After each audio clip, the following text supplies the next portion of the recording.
Yes, indeed, that's a sound hadith. Whosoever, which means in English, whosoever sees me in his night dream or vision, fil manam, he has indeed seen me, since ash-shaytan cannot resemble me or appear in my figure or form or shape. But that doesn't mean that everybody says, I've seen the Prophet in my dream, that he have seen him. No. Because a shaitan can appear to somebody in a dream and say, I'm the Prophet, and he's not the Prophet. And he doesn't look like the Prophet, because what the hadith says, a shaitan cannot appear as me, cannot resemble me. Shaitan can resemble anyone, can come to you in a dream like your late father, grandfather, or whoever, but not like the Prophet sallallahu alaihi wasallam. That's why Ibn Sirin, may Allah have mercy on him, the greatest interpreter of the dreams, and Abdullah ibn Abbas and Abdullah ibn Mas'ud, these guys, when somebody would come and say, I have seen the Prophet sallallahu alaihi wasallam in my dream, he say, Sifhu li, describe him to me. So when the person describes what he have seen, so he would say, yes, you have seen him or not. As one came to him and said that I have seen the Prophet sallallahu alaihi wasallam, he said, Sifhu li. He said, he looks like Al-Hasan. Al-Hasan is the grandson of the Prophet sallallahu alaihi wasallam. Yes, indeed, you have seen the Prophet sallallahu alaihi wasallam. But when somebody said, I saw like light, and somebody was sitting and he was giving me his back and he was talking to me, you haven't seen the Prophet sallallahu alaihi wasallam. You want to know whether it was him or not? There is a beautiful book which is called Ash-Shama'il al-Muhammadiyya by Imam al-Tirmidhi. May Allah have mercy on him. I taught this book in the UK last summer, and I enjoyed it so much. So please, it's available in English. It's called The Prophetic Traits by Imam al-Tirmidhi, and it's available online also for free. So it gives you the exact description of the prophetic physical and moral traits.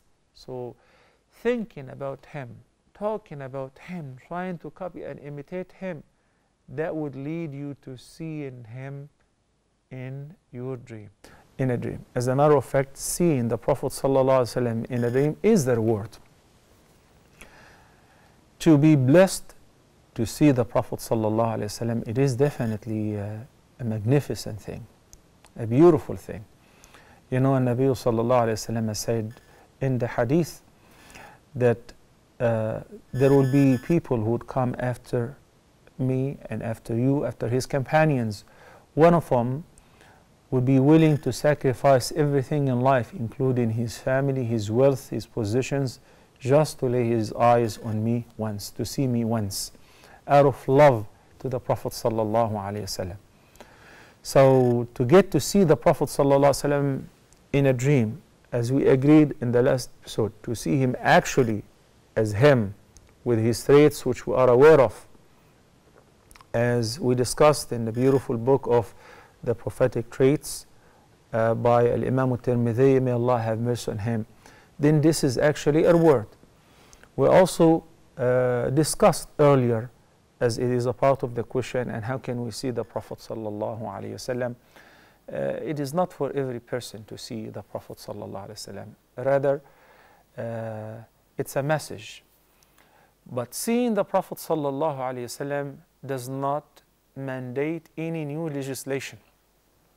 And that's why we see something which they claim it was the Prophet sallallahu alaihi wasallam, and definitely it was not. Where the Prophet sallallahu alaihi wasallam, or what they thought it was the Prophet sallallahu alaihi wasallam, is instructing them either to do or not to do something new, then right away that should be dismissed.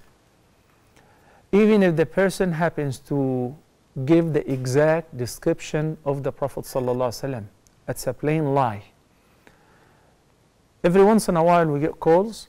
Somebody says, our scholar in this part of the world have seen the Prophet sallallahu alaihi wasallam, and he's asking him that the ummah has been deviant, and in order to get back on the straight path, they need to recite Surah Al-Shams 1,000 times or 10,000 times.